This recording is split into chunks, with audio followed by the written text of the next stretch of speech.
like to welcome Sam Burns to the Media Center at the FedEx St. Jude Championship. Welcome. Thank you. You enter the week at number 3 in the FedEx Cup standing. So just some thoughts as you enter the playoffs this week. Yeah, I'm excited to be back here in Memphis. Played well here last year. Unfortunately, lost in a playoff, but it's a golf course that I really like. It's grass that I'm used to playing on. I grew up on Bermuda, so I feel comfortable around here, and I'm excited for the week. And can you just give us a quick recap on your season? You've obviously had 3 wins, very successful season. Thoughts as the regular season closes and you enter into the playoffs? Yeah, it's been a good year on the golf course. I think definitely some highs, some lows in there. But yeah, I think coming into the year, I didn't really know kind of what to expect coming off last year. I knew I was playing well and had played well in the fall, and then won my first start in Sanderson. So that was obviously a nice kind of kickstart to the year, and then kind of had a rough stretch in there, kind of on the West Coast, and then bounced back to win the Valspar, which was fun going back to back. And then, yeah, I feel like the last kind of 6 weeks has been a blur. I was out of the country and went on vacation and had 3 weeks off. So it's I'm excited to be back playing again. Great. Well, we'll go ahead and open up to questions. Right here in the back, Tracy. Hey, Sam, Matt Enfield, Action News 5 here in Memphis. When you're coming into a weekend like this, is it more important to have the confidence knowing you played so well here last year, or simply just how you're playing in the current moment in time? I think it definitely helps playing well here last year. For me, coming into each week, I try to kind of treat it as its own, and really for me, just try to prepare the best way that I can, and make sure I'm healthy. I'm getting the things done early in the week that I need to have success later in the week, and so really that's kind of the things I focus on. Shane Ryan, golf. Right here in front of you in the maroon shirt. Hey, Sam, on a different topic, will you be following the court hearing today? Is that of interest to you? I probably won't follow it very closely. I'm sure, I'll find out the verdict whenever it comes out, but not super interested. Scotty was in here earlier, and he had an interesting opinion where basically if somebody goes to live, that's their business, not his world, but he was frustrated, was his word, by the fact that they were suing because that is a little bit more personal. Does that resonate with you? Do you feel that way? Yeah, I think at this point, it's an ongoing legal battle, and a lot of it's out of my control, and I just try to focus on being here this week at the FedEx St. Jude and trying to play the best golf that I can. Doug Ferguson. Sorry to harp on this, and then I'll get back to golf in a minute, but when yours was one of the names that was flying through the rumor mill viciously to the point where you had to stand up in the meeting in Hartford. What was that like? Was that irritating at all, or was it distracting, or what? I guess that's why it's a rumor, because it's obviously not true. But for me, I fully support the PGA Tour 100%. It was a pretty easy decision for me when all this kind of started because, I went back to and thought about when I was a kid growing up and being on the putting green and having a chance to, in my imagination, to win a PGA Tour event, to win a major. And that's one of the reasons I play golf is because, I love what the PGA Tour stands for. And it's one of the reasons that I enjoy being out here. So for me, it's not really a hard decision. What kind of reaction did you get in the meeting?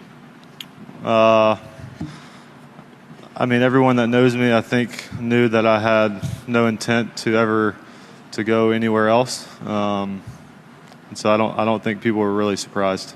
And then to the golf for a second, when you talk about a good year it's been, what in your mind made it a good year? Was it strictly winning? And on top of that, was there a part of the year that left you wanting? Yeah, I think for me, I try to focus on, a lot of, different areas where I can improve my game from a statistical standpoint. And so really trying to attack those areas. And, I know that, if I can continue to improve those areas, good golf will come with that. And so, seeing some of those areas improve from last season, and then kind of validating that with playing well in contention, is definitely something that is rewarding. Great. Sean Martin, PGA You Tour. talked about highs and lows, and I think the highs are pretty obvious. What were the lows then this season? Yeah, I mean, for me, it's, I feel like, when you put a lot of work into something and you come out and not, you don't play well, and just the kind of the stretch where I think I missed, 3 or 4 cuts in a row was just really frustrating just because, it felt like I was doing all the right things and putting in the work, and then not seeing the fruit from that is obviously difficult. So I think that's kind of what I was referring to. And then if Scotty and Billy both make the President's Cup team, who's your preference, I guess, of partner? I guess you'll have to ask Davis. But I would love to play with either. I think, either of those guys are obviously world-class players. I've played a lot of golf with both of them. Billy and I have had success at the Zurich and the QB. So I would be honored to play with either one of them. Go back here to Mike Sadie with WREG. Sam, with maybe because of LIV, with the purses next year going up and these FedEx Cup playoffs, the field shrinks, the purses going up, those 70 players earn their card. What do you think about those changes moving on, like when this is here next year, in terms of what this is going to look like? Yeah, I think it brings more value to our playoffs, just in the fact that each tournament is more important in the regular season, just because cutting the number of guys that start the playoffs down by almost 50% is going to make it more challenging. I think you'll start to see maybe some of the top guys playing some more of the same golf tournaments with the invitationals that are going to have larger purses. So I don't know. I think it's going to be interesting to see how it plays out, but I think it's really exciting for us that are out here. It's exciting for the fans. So I'm looking forward to it. And Sam, if the court decides with these 3 players, what do you think the reception will be for those guys when they tee it up here?